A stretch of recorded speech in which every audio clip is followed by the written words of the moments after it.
Now we can talk about our second kind of semiconductor device, which is the transistor. So to preface the transistor, we can look at a familiar circuit where we have a voltage source, a resistor, and an LED, and then we have some kind of switch that closes the circuit. We want to ask what's closing the switch. It can be a human, it can be a mechanical machine, but what we really want to concern ourselves with is, can we do it electrically? Now, if we have a single switch, maybe using a human or some kind of machine, may be beneficial, but now if we have hundreds or millions of switches, it's going to take up a lot of resources to either use a human or a machine. So if we do the switch electrically, what we can do, we can decrease the size or the volume taken up compared to if we used a human or some kind of machine.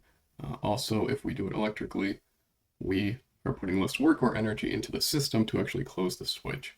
So in 1947, that's what Bell Labs did.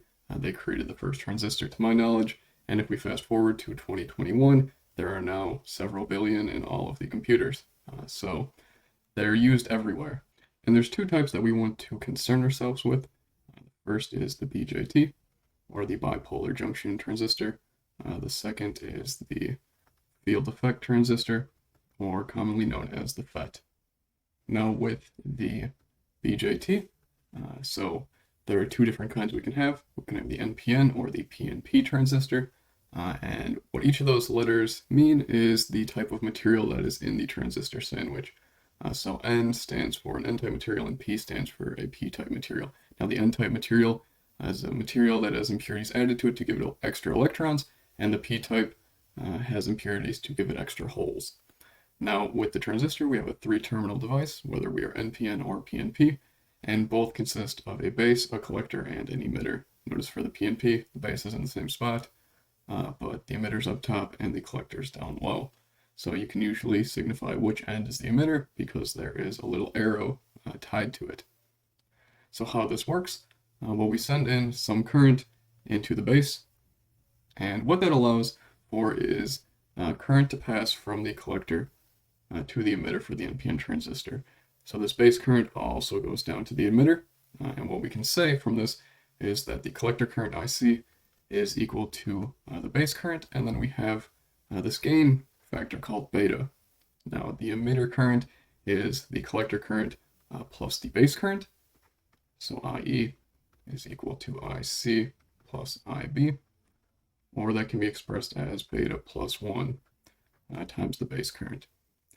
And we have a similar concept with the Pnp transistor, except if we are able to send current through the base or out of the transistor through the base, then we are able to close the switch and have current flow through the transistor. So with the NPN, we put current into the base, and with the PNP, we want to pull current out of the base.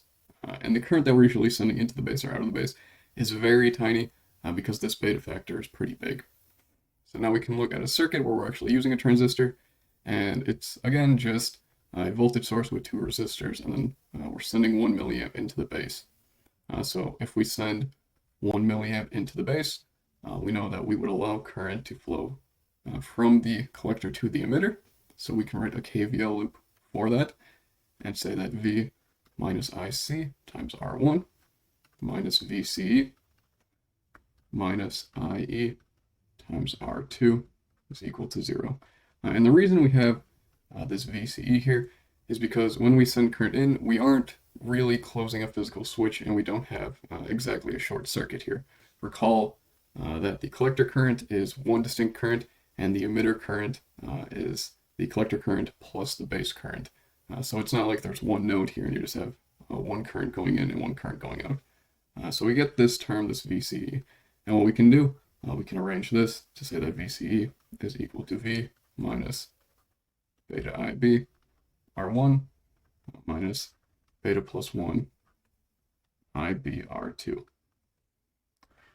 And what we can see from that is that there will be some voltage drop over the collector to the emitter based off of beta and the base current we send in.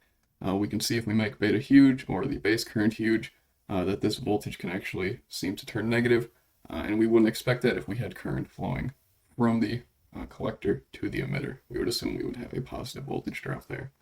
So it shows that the transistor can be saturated. So that's a little bit about how the NPN transistor works. We get into the PNP when we start talking about more electronics, but for now, the NPN is what we need to be concerned with. And from that, we can move on to the field effect transistor, or the FET. And we have many different kinds of FETs, but we only want to concern ourselves with the N channel and the P channel. Notice again, we have letters N and letters P. So for the FET, we also have a 3-terminal device, where now we have a gate, a drain, and a source. And similar to the BJT, when we do something to this gate, it's going to close some metaphorical switch here that's going to allow current to flow from the drain to the source.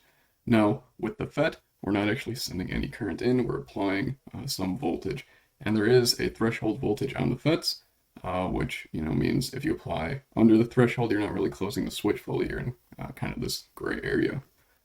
So how the FET works, we can look at this schematic here for an N-channel FET. Now if V1 is equal to 0 volts, so we have a 0 potential difference between the gate and the source, what's going to happen is our switch is not going to be closed. So the circuit just looks like a voltage source, an LED resistor, and then some open circuit nodes, and then back to ground. So what this is going to say is that the current going through that LED is equal to 0, if we call this current path I. Now, if the voltage is over the threshold, say that if V1 is 5 volts, we're past that threshold, then what we have is the following circuit.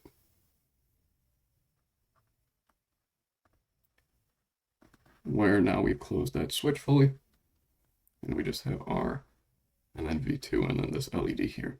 So now we can see that we would have some current going through the circuit, and the current would not be 0. Now there is some resistance between the drain and the source here, and that is called the RDS on of the FET. But for most applications, it is extremely tiny, so it can be kind of accepted to be a short. So that is pretty much all we need to go over for FETs. We went over the N channel one, again, similar with the BJT. When we get to more advanced electronics, we'll go over the P channel in depth, but it's a similar concept to the Pnp transistor.